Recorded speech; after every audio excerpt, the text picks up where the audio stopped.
Perfil profesional.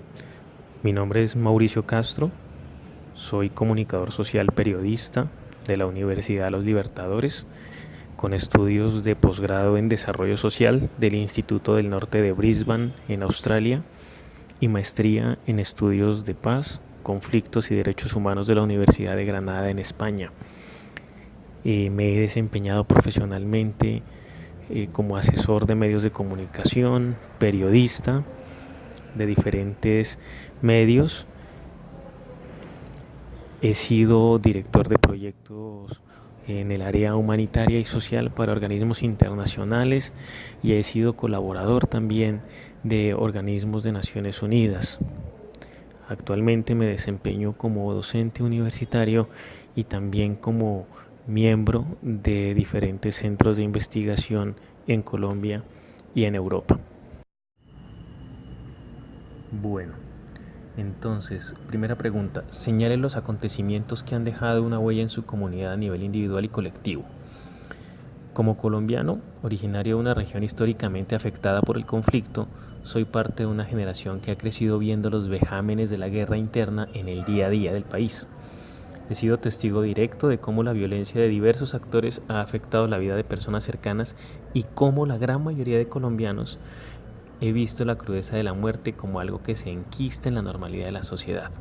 Esos antecedentes son los que me despertaron no solo un sentimiento de activismo social, sino una convicción por cambiar esta realidad.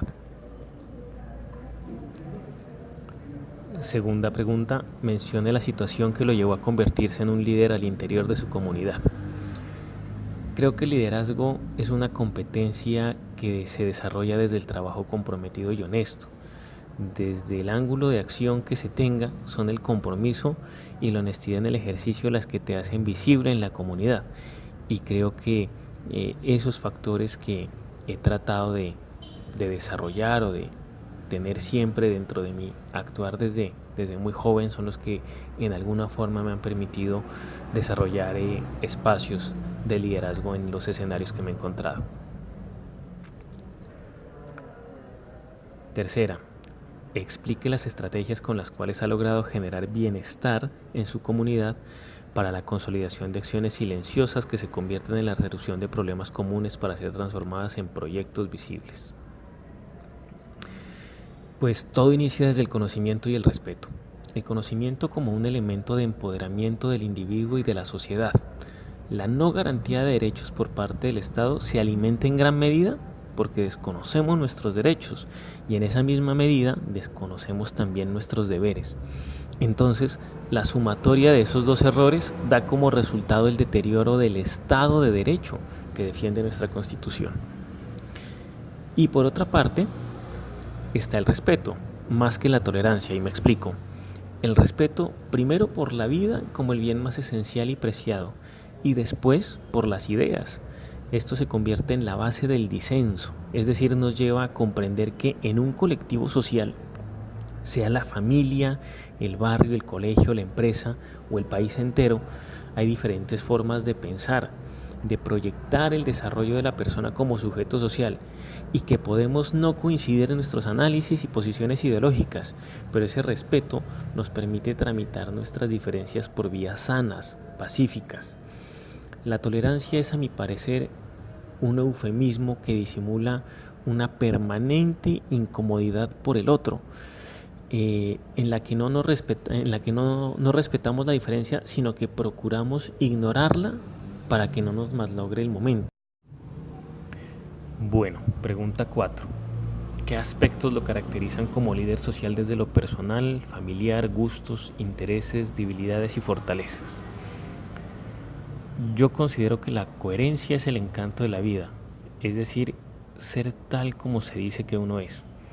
En lo personal, creo que un líder verdadero no se jacta en el protagonismo, sino que se debe dar a una permanente vocación de servicio.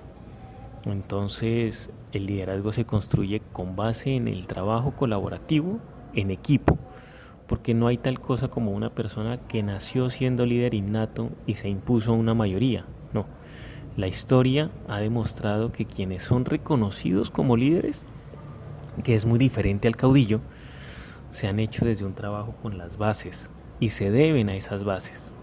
La debilidad en el ejercicio de liderazgo creo que siempre, en la dimensión que sea, será el poder. Hoy como país creo que somos testigos de que algunos que han acariciado el poder y la fama en algún momento se niegan a retirarse, obnubilados por una sesgada interpretación en la que se creen indispensables. Y la verdad es que nadie es indispensable en ningún momento y en ningún escenario. Un verdadero líder lo sabe, lo entiende, lo asume y sabe cuándo debe hacerse a un lado. Y al margen de esto, pues gustos o intereses, creo que desde siempre he tenido una curiosidad permanente por la historia, por conocer las trayectorias y procesos de nuestras comunidades, de nuestros pueblos, entender de dónde venimos y por qué estamos, tratar de entender el estado actual de nuestra sociedad. Pregunta 5. Especifique las fortalezas y dificultades que identifique en este momento en las acciones colectivas para la consolidación de proyectos a corto, mediano y largo plazo.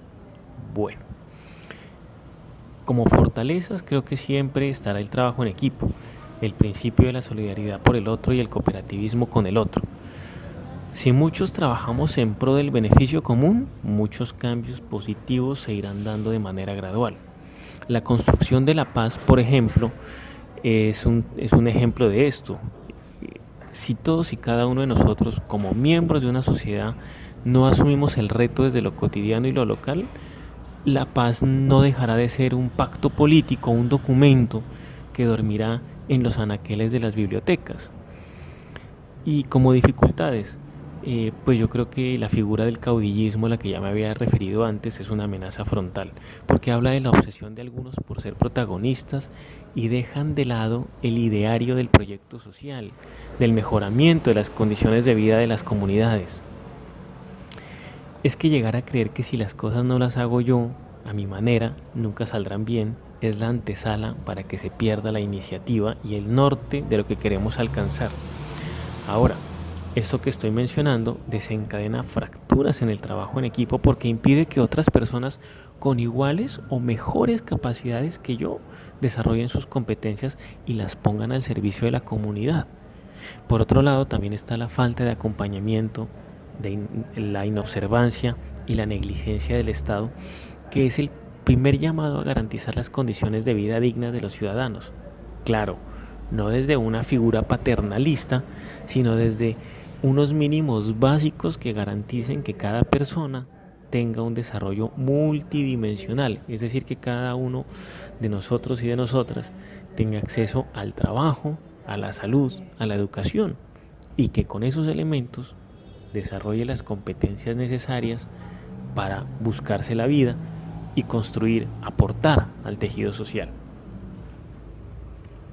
Última pregunta. Describa las acciones de cambio que puede llevar a cabo al interior de las comunidades para potenciar aquellos aspectos por mejorar.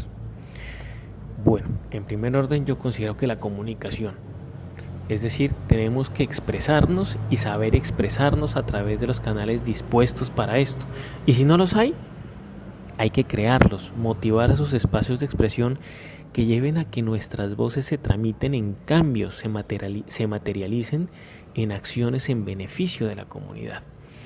Segundo, entender que juntos somos más, que el cambio se da dentro de la legalidad y formando parte del engranaje social que se quiere mejorar. Creo que la historia ya nos ha enseñado que combatir cualquier forma de violencia con más violencia no va a producir efectos positivos. Entonces nos debemos empapar acerca de nuestra historia, conocer nuestros antecedentes para empezar a comprender nuestro escenario actual y entonces dar forma a proyecciones de futuro que podamos considerar viables y que también aporten no solo a nuestra generación, sino en un acto humanista, aporten a quienes vienen detrás de nosotros y merecen heredar un mejor lugar para nacer, para vivir, para ser, que el que nosotros tuvimos y tenemos hoy en día.